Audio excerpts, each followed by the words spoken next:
Maksudnya, apabila cahaya bergerak melalui dua medium yang berbeza ketumpatan, cahaya akan mengalami perubahan atau perambatan atau perubahan arah perambatan atau pembengkokan. Fenomena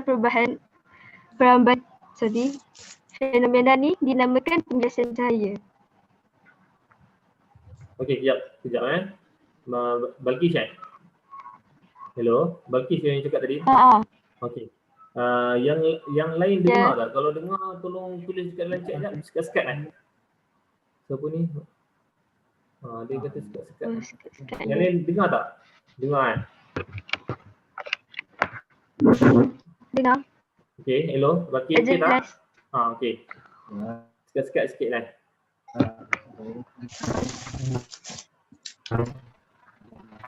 Okey, Balkis try cakap sikit.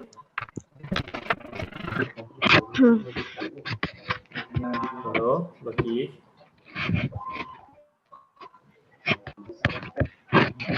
Ya saya. Okey. Okey, boleh teruskan lagi? Berkaitan dengan definition untuk reflection. Okey. Definition. Dalam bahasa Inggeris, maksud dia the change in direction of movement of light when light travels through two mediums of different densities. Dalam bahasa Melayu pula,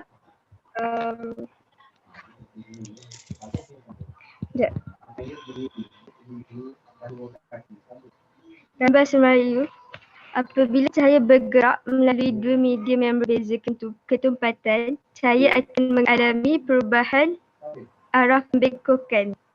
Fenomena ni dinamakan pembiasan cahaya. Okey, baik.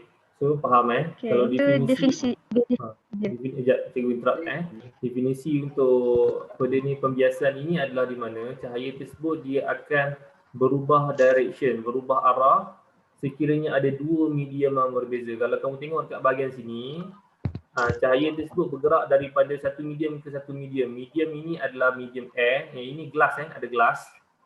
So bergerak daripada medium udara ke medium glass. So ada dua medium yang berbeza. Bila dua medium yang berbeza maksudnya light tersebut dia akan berubah arah. Cikgu nak tanya sikit dalam chat. Kejap siapa ni Balkis? Cikgu tanya yang kawan-kawan kamu supaya kita belajar juga dalam cahaya dia bergerak secara macam mana? Tolong tulis dalam chat.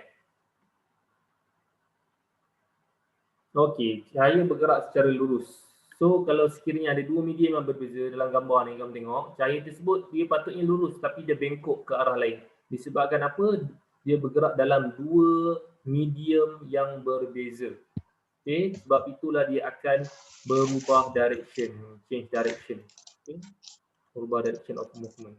Okey, baik. Teruskan Balkis. Hello, Balkis.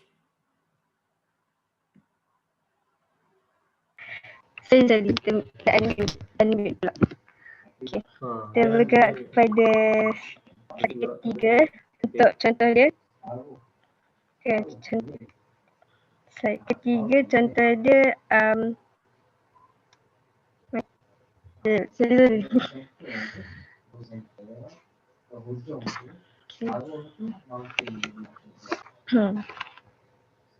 pembiasan cahaya menyebabkan melihat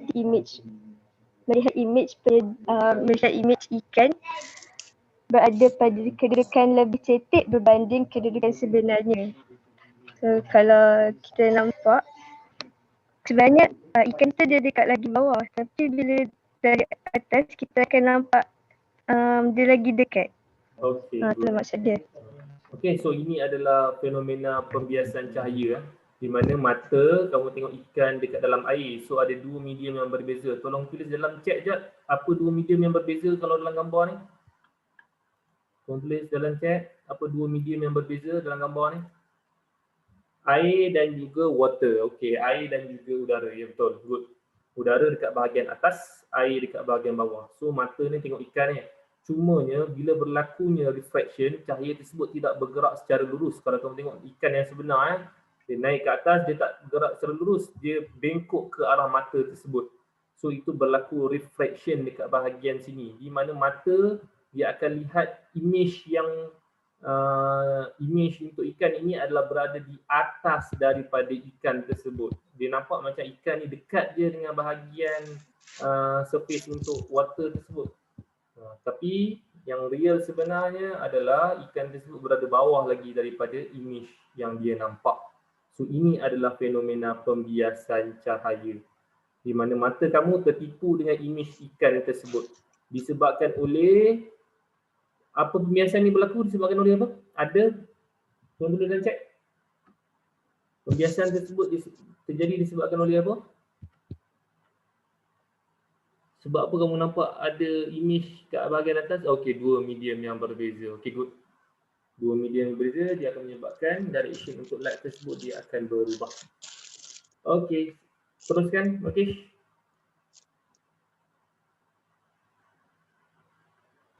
Saya serahkan kepada Najwa. Okey, Najwa. Okay. Boleh dengar Dengar. Okay. So sekarang kita dah tahu pembiasan cahaya berlaku apabila cahaya bergerak lurus and then cahaya bergerak lurus, lepas tu dia akan mengalami perubahan apabila melalui dua medium berbeza. So dalam konteks ni dia ada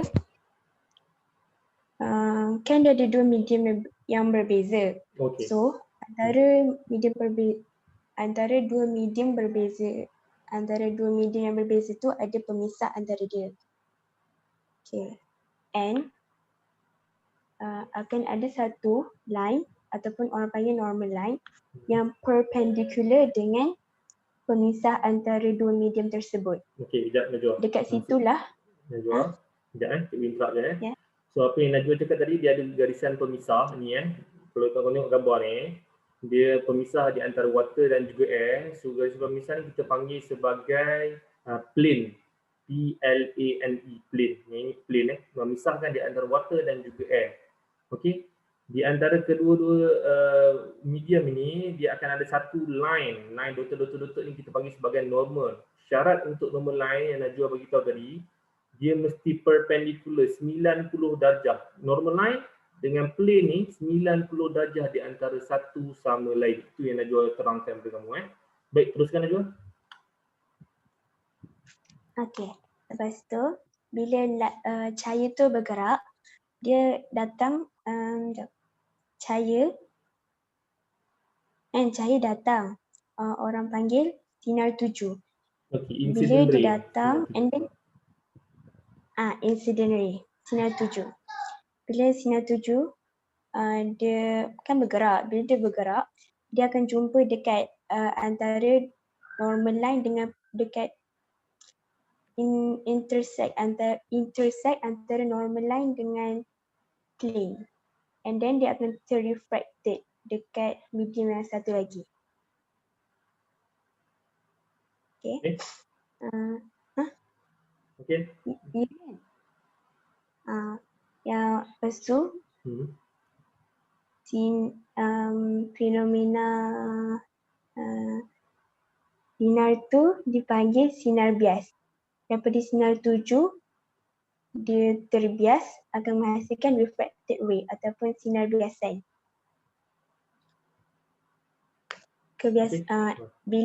Bila berlaku, kalau tengok dekat rajah tu, dia kan ada satu line and lepas tu sinar tuju, lepas tu sinar refracted. And dekat situ dia ada angle refracted dengan angle incident. Biasanya angle incident dengan angle refracted dia ada nilai yang berbeza. Dia depends on incident ray tu didatang daripada mana. Andai kata didatang daripada medium yang less dense, angle incident angle tu akan lagi besar daripada refracted angle. Tapi andai kata incident ray tu datang daripada medium yang lebih ketepatan dia, angle dia akan lagi kecil daripada refracted angle dia. Okay, good. Bagus. Okey, so apa yang Najwa beritahu tadi, kalau untuk refraction, pembiasan, dia mesti akan ada sinar tuju. Sinar tuju dalam bahasa Inggeris kita panggil sebagai incident ray, sinar tuju, dan dia mesti akan ada refracted ray ataupun sinar pembiasan. Sinar pembiasan, sinar tuju, sinar pembiasan. Okey. So tadi Najwa cakap berkaitan dengan angle. So bila ada sinar tuju, dia mesti akan ada angle di antara sinar tuju ni dengan normal line.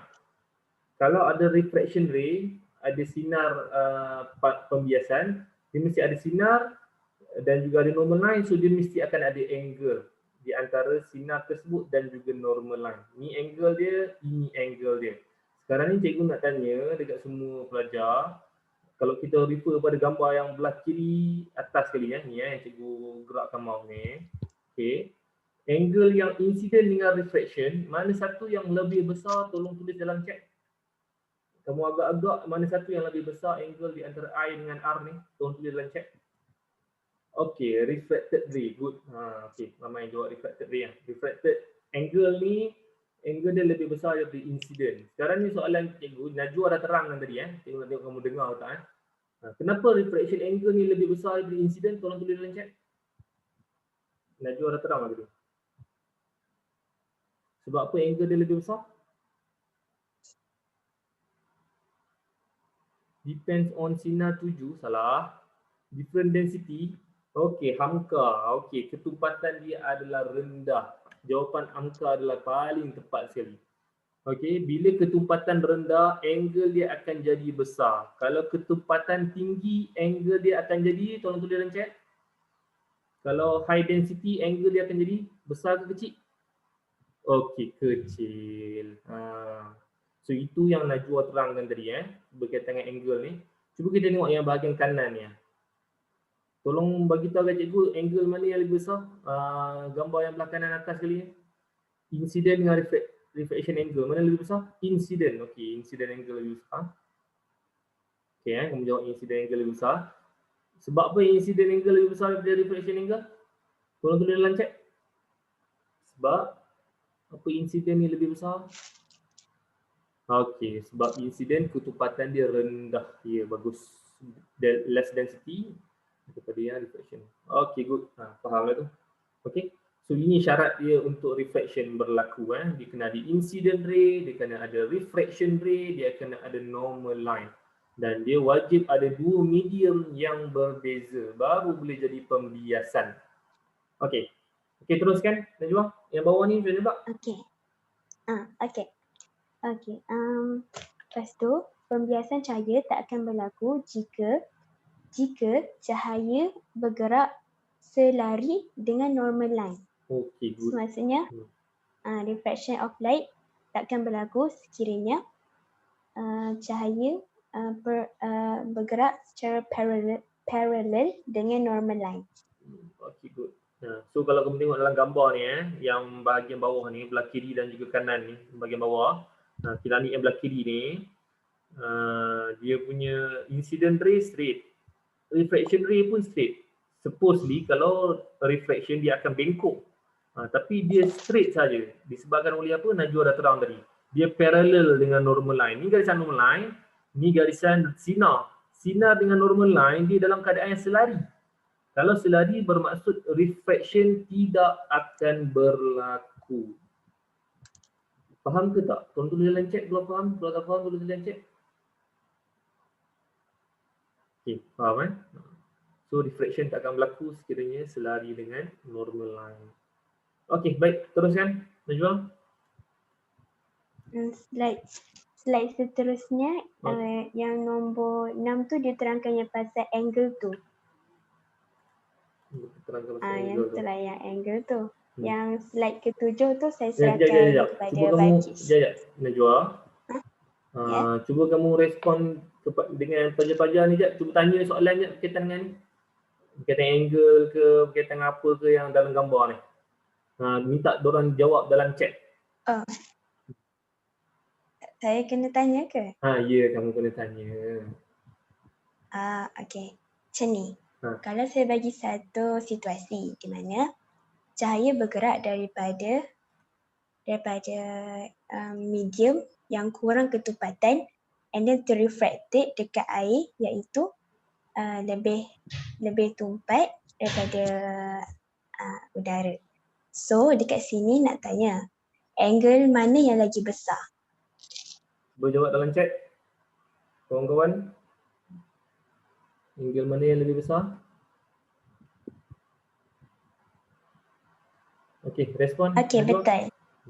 Betul, incident ray sebab dia punya light tu datang daripada medium yang kurang tumpat.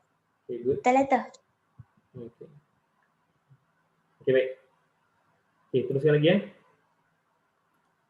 Yang slide ke-7 tu saya serahkan balik kepada Balqis. Okay, Balqis.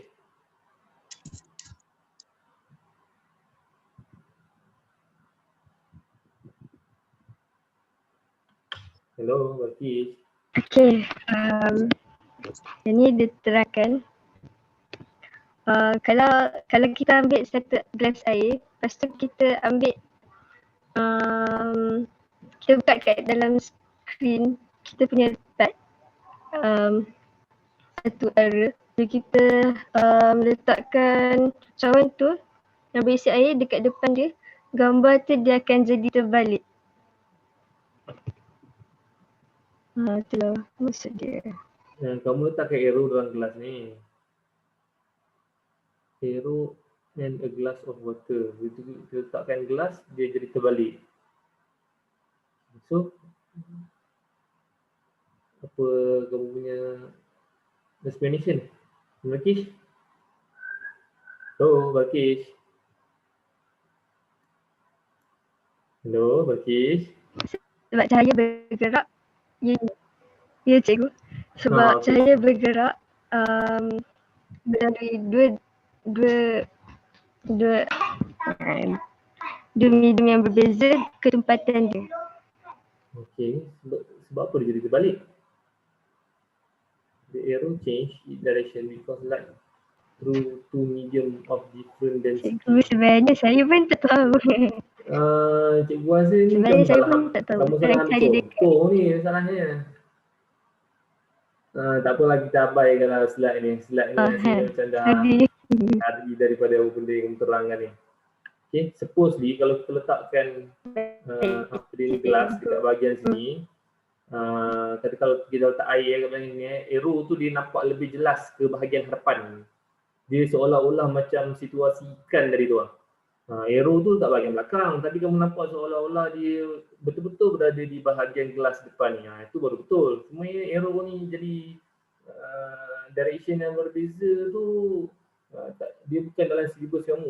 So abaikan berkaitan dengan direction yang berbeza. Kamu hanya nampak dia lebih dekat sahaja. Okay, baik.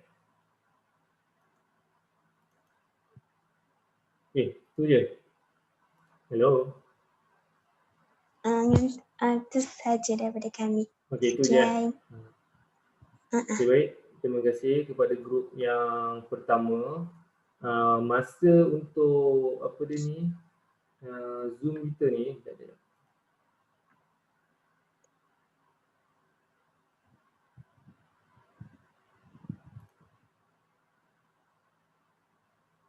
okay. Zoom kita ni tinggal lagi dalam 6 minit. So cikgu takut nanti time kamu present masa second presentation ni takut terkeluar semua. So cikgu keluarkan dulu kamu semua, lepas tu kita masuk boleh? Boleh ke tak? Boleh ke tak? Takut nanti interrupt waktu presentation. Boleh. Okay? Jangan tak masuk pula. Masuk boleh Cikgu. Okay, cikgu tutup, lepas tu cikgu buka balik. Okay. Okay.